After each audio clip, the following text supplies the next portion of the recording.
The Open swings into action tomorrow morning, and the absence of names like Norman and Daly had organizers a touch concerned about star quality. Of course, the big concern, the course itself, and whether it would be as brown and burned as was the case at Beaconsfield, where they held the Women's Canadian Open.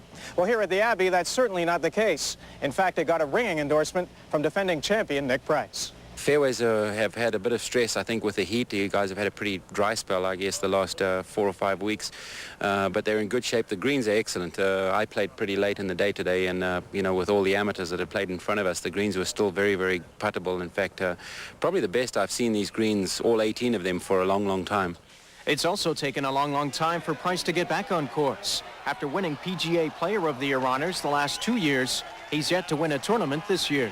The last couple of weeks I've been hitting the ball solidly, and my putting's turning around, which is something I'm really happy about. You know, I'd like to be a little more confident, but hey, you know, last year I didn't hit the ball very well here and still won, so hopefully I'll be able to pull it off again this year.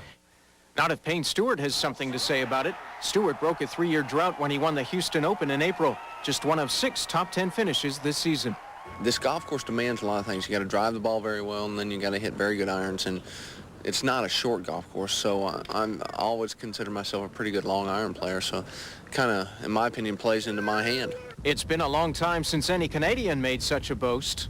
I'm trying to keep my expectations as low as I can this year and simply go out and do my best and see where that ends up.